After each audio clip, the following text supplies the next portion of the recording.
മാന്നാറിൽ 22-കാരിയെ കിടപ്പുമുറിയിൽ ആത്മഹത്യ ചെയ്ത നിലയിൽ കണ്ടെത്തിയ സംഭവത്തിൽ പ്രതിക്ക് 12 വർഷം തടവ്. മാന്നാർ കുട്ടമ്പേരൂർ കരിയിൽക്കളത്തിൽ ആതിരാഭവനത്തിൽ രവി വസന്ത ദമ്പതികളുടെ ഏക മകൾ ആതിര ആത്മഹത്യ ചെയ്ത സംഭവത്തിലാണ് കോടതി വിധി. ബന്ധുവായ പ്രതി സുരേഷ് കുമാറിനെതിരെയാണ് വിധി.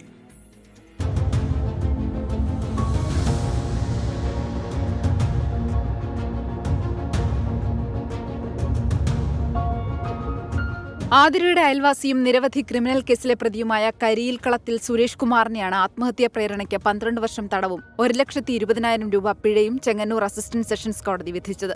2018 ഫെബ്രുവരി 13-നാണ് കേസിനാസ്പദമായ സംഭവം നടന്നത്.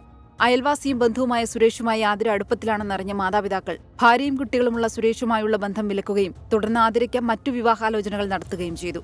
ആതിരയെ മറ്റാരെങ്കിലും വിവാഹം ചെയ്തു പോകുന്നതിനുള്ള വിരോധത്തിൽ മാതാപിതാക്കൾ ശിവരാത്രി മഹോത്സവത്തിന് ക്ഷേത്രത്തിൽ പോയ സമയം പ്രതി സുരേഷ് ആതിരയെ ഫോണിലൂടെ നിരന്തരം ഭീഷണിപ്പെടുത്തി സാരിയിൽ കുരുക്കിട്ട് ആത്മഹത്യ ചെയ്യാൻ പ്രേരിപ്പിച്ചുവെന്നാണ് കേസ്. അസ്വാഭാവിക മരണത്തിനാണ് ആദ്യം പോലീസ് കേസെടുത്തിരുന്നത്. തുടർന്ന് 2018 ഫെബ്രുവരി 14-ന് ആതിരയുടെ ഇൻക്വസ്റ്റ് നടപടികൾ നടക്കുന്ന വേളയിൽ സുരേഷിന്റെ പ്രേരണയിലാണ് ആതിര ആത്മഹത്യ ചെയ്തതെന്ന് നാട്ടുകാർ മൊഴി നൽകിയതോടെ അന്വേഷണം സുരേഷ് കുമാറിനെ കേന്ദ്രീകരിച്ച് നടന്നു. അന്നത്തെ SI ആയിരുന്ന ശ്രീജിത്ത് കെയുടെ നേതൃത്വത്തിൽ പോലീസ് സുരേഷിനെ ചോദ്യം ചെയ്തു. അന്വേഷണത്തിൽ 33 തവണ സുരേഷ് ആതിരയുടെ ഫോണിൽ സംസാരിച്ചതിന്റെ രേഖകൾ പോലീസിന് ലഭിച്ചു. സുരേഷിന്റെ ഫോൺ പരിശോധിച്ചപ്പോൾ ആതിര മരിച്ച ദിവസം ആതിരയും സുരേഷുമായി നടത്തിയ ഫോൺ സംഭാഷണങ്ങൾ സുരേഷിന്റെ ഫോണിൽ റെക്കോർഡ് ചെയ്തിട്ടുണ്ടെന്ന് മനസ്സിലാക്കി. അന്ന് സുരേഷിന്റെ പ്രേരണയിലും ഭീഷണിയിലുമാണ് ആതിര ആത്മഹത്യ ചെയ്തതെന്ന് ബോധ്യപ്പെടുകയും സുരേഷിനെതിരെ ആത്മഹത്യാ പ്രേരണ കുറ്റം ചുമത്തി കേസെടുത്ത് അറസ്റ്റ് ചെയ്ത് റിമാൻഡ് ചെയ്യുകയുമായിരുന്നു. ഇടയിൽ ജാമ്യം കിട്ടിയ പ്രതി ഒളിവിൽ പോയിരുന്നു. ശിക്ഷാവിധിക്കായി കോടതിയിൽ ഹാജരാകേണ്ടിയിരുന്ന പ്രതിയെ പത്തനംതിട്ടയിൽ നിന്ന് പിടികൂടി കോടതിയിൽ ഹാജരാക്കുകയായിരുന്നു.